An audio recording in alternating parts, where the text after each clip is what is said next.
I don't know. There'll be a time most likely where possibly we can throw one in, but you know, I go where they want me to go. Yeah, you know, I don't really complain. It's one of the things I love about the sport too is traveling. You know, ever since I was a kid and everything. But it'll be a pleasure whenever I get the luxury of fighting back at home. So we'll see what happens. And Mikey, how confident are you that because of what's going on with the Linares Lomachenko stuff that you will get the fight now next if you do beat Lipinets? Well, I mean, it's a fight that I want, and I know Linares also wanted the fight with me. Looking at the whole situation, how they're having difficulty, that does help my chance to get the fight. Now that Beltran just won the WBO last night, I think that sets Lomachenko up to fight him a little easier than trying to get the negotiation with Linares through Golden Boy. Bob Arum is very, very smart on how he guides his fighters' careers, and they work very well. And Beltran is his fighter, WBO champion. Seems like that's an easier fight to get done for Lomachenko. So that leaves again Linares a higher chance of getting the fight with me. So I really want that fight. I think it's a great fight, especially in the lightweight division. I think it's the best matchup in lightweight division. I like my chances. I really do like my chances, and I say we shouldn't have a problem making that fight. I think the fans would really enjoy that. You think you'd work well with Golden Boy? Because I know they've tried to get fights before, and you're talking about the top-ranking Golden Boy problem. Would it be kind of hard for you guys too? Well, we sat down with Golden Boy with Eric Gomez sometime in November, trying to get a fight with Jorge. We both, him and I, Eric Gomez and I, looked at the financial status, and he also recommended that fight should be moved from January to sometime in May or in the summer. He turned back to the ring. He felt that the fight in January would not be the best time because people coming after the holidays, it's not quite as a good time to host a fight like that. But if we push it back, May, June, it makes more sense. Well, now we're getting to that time, so that's why I think it shouldn't be a problem. And if Linares wants to fight and Lomachenko's not available, then the only other name that makes sense is me. If he doesn't take it, or rather take another fighter, that's up to him in the end. It's still up to them. I mean, I can call for whoever we want. The fans can call for whoever they want to see, match up. But like he's just saying, they're not the matchmakers. Everybody has different guide plans. Everybody has different agendas for their career. They're not on the same path. Sometimes it takes a little longer to get the fight, and sometimes it's unfortunate that the promoters are willing to work at the same pace that we want or that someone else wants. But right now, I think my chances are pretty good. And if Linares fought Lomachenko, who'd win that fight? Well, I think that's actually a really good fight also. I think Lomachenko's style is tricky enough with all the angles and speed and footwork to give anybody trouble. But I do like Linares' chance because he's got size advantage over Lomachenko. And Linares ain't no walk in the park. He ain't gonna quit. He ain't gonna throw in the towel. I still feel maybe Lomachenko takes it on a decision, but I wouldn't be surprised if Linares pulls out the victory because he's got fast hands, great combination, great experience. He's on top of his game right now. He's really motivated and just high. So I like his chances too. Mikey, do you think the fight with you with Lomachenko would not just be a good fight, but it could be an event? Do you think it's at the level right now where if you guys signed, it would be a pay-per-view type of fight? I don't know about pay-per-view. Honestly, it's hard to judge or call for a pay-per-view. It's almost a gamble. Some fighters are able to do it, some are not. I think that fight could land on a premium network and do very well. Ticket sales would be great, but who knows about the ratings on TV for a pay-per-view. So that's kind of the gamble there. As far as the fight itself, I think it's a great matchup. He finally decides to move up to 35. I mean, he's been doing that for over a year now, and he hasn't moved up yet.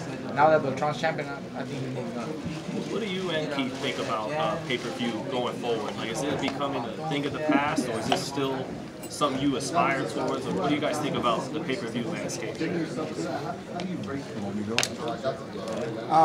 What I'd say is it's a money-making system, man. I mean, everybody knows the numbers add up real quick. Okay, pay per view. You know what I mean? You're getting $1 out of every household. You know, you get the people show up to the show just to spectate. Every spectator comes out of pocket. You know what I mean? So I think all the big money will always end up in pay-per-view, you know. But like I was saying earlier, we're in a new generation. There's a lot of young fighters today, and I think we are just gonna have to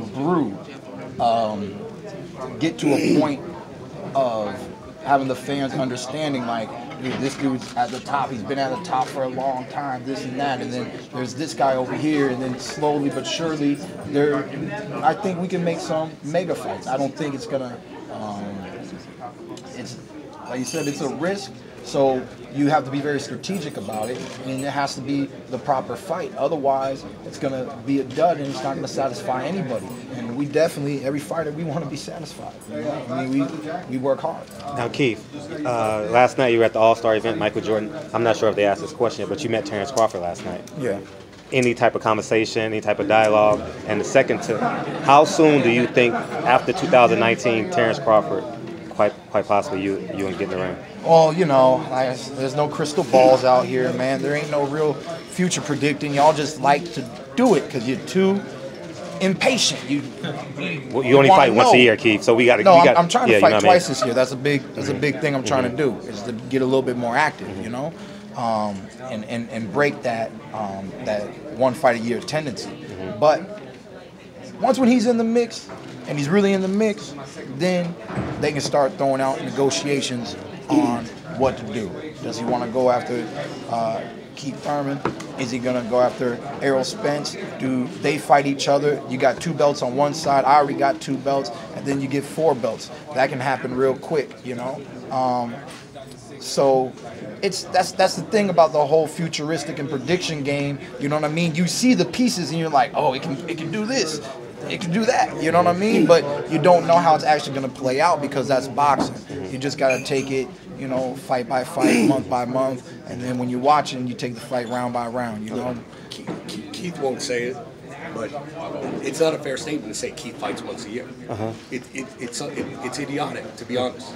Elaborate. He fights once a year when he's got elbow surgery. So to sit here and tell a man to his face he fights once a year and don't talk about Terrence Crawford, I mean, it's ridiculous. Well, Terrence Crawford doesn't have a resume at 147. I'm not talking about the resume. No, okay, continue. Go ahead, Stephen. So when you're talking to the guy who's got 2 of the belts, you talk about guys who have resumes fighting them, right? We're talking about, you want that. So when Keith gets when Terrence gets a couple good wins under his belt, he can be mentioned as opponents to a guy who's got 2 of the belts. I think my question stands separate than the Terrence Crawford issue. I mean, he has 2 belts. I'm in media. I'm also a fan of boxing. Right. We want him to unify. You understand what I'm saying? He's got 2 belts. Right? He's earned them. He's earned them. He went toe to toe, War 4 with Sean Porter, won a great fight of the year. Right. Now, all I'm asking as a media member and as a fan, you might as well ask Mikey when he's going to get in the Crawford fight. Well, 147 is a bigger division. Right. He has a bigger name. Terrence Crawford has as many fights at 147 as Mikey has. So why don't you have that conversation too?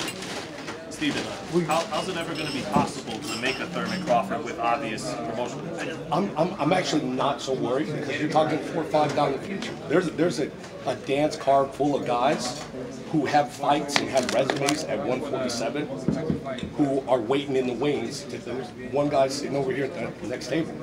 So, you know, before we start talking about guys who haven't even had a single fight at 147, fighting this man, you know, we need to address all these guys who've been waiting and building their resume at 147. Who've been waiting to get at him. Get those numbers up, man. Get them viewers up. You know, excite the people. People like you are very excited with the talented fighters in the sport of boxing, but some of us, we still do need to branch out, and I'm still looking forward to touching more people and touching more households and getting more people excited into boxing right now. You know what I mean? That's another thing. We want people to be excited. When these fights actually get made, we want everybody to be salivating. We want y'all to be freaking happy as a dog, happy as a puppy dog. You know what I'm saying? So, you know, like you said, build up the resume, a little bit of this, a little bit of that, but like I said, man, it's not going to change. I'm not afraid to let it go. And all I wait for is to see real offers, real fight contracts. Okay. Now, Jesse Vargas was actually here yesterday. He was awfully vocal about not getting the fight with you as well. Yeah, I'm just nice. curious, was there ever any talk about potentially fighting him? You know, we saw his move, you know, so he is a potential one, but, you know,